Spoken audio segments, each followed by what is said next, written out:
In order to safely cross the ice, it's not just a matter of knowing where the explicit hazards are. The crevasses, of course, the smaller, the more dangerous.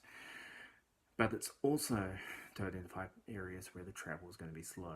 The longer that you're out on the ice, the more dangerous it is and the more prone for errors to occur.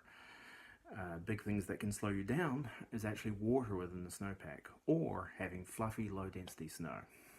So these are things that any traverse across the ice needs to identify well ahead of time.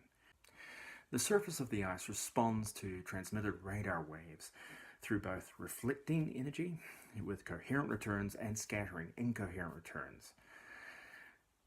A downward-looking system can see both of those types of returns. Now, the reflected energy corresponds more to the dielectric contrast between the medium that you're irradiating and the air. The scattered energy reacts more to the roughness and the structure of that medium. Together, they can inform you where you may have hazards on your traverse route. The surface of the ice responds to transmitted radar waves through both reflecting energy with coherent returns and scattering incoherent returns. A downward-looking system can see both of those types of returns. Now, the reflected energy corresponds more to the dielectric contrast between the medium that you're irradiating and the air. The scattered energy reacts more to the roughness and the structure of that medium.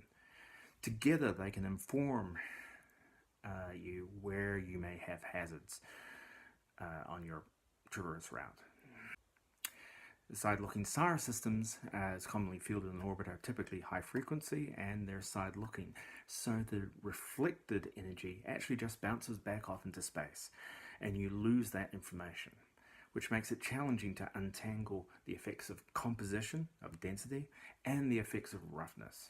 With a nadir pointed system, as we fly in Antarctica on that aircraft, we can untangle these two signatures. The University of Texas radar has a long legacy, extending back into the 70s for some components.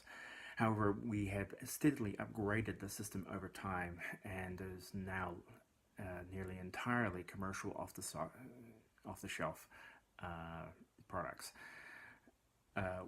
Our 60 megahertz radar system has been the heart of our very successful international collaboration over the past decade, IceCap, which has mapped large components of East Antarctica. The radar system has also been, through a number of business contracts, been sold to a couple of national programs. We have that track record. We have also trialed it in multi-frequency mode. It is currently part of the payload for NASA's next Outer Planets flagship mission, Europa Clipper, bound for Jupiter's mysterious moon Europa, which is thought to be a potential habitat for astrobiology. One of the goals of the mission is to look for appropriate locations for a lander. Our goal is to get this radar system onto drones, autonomous platforms.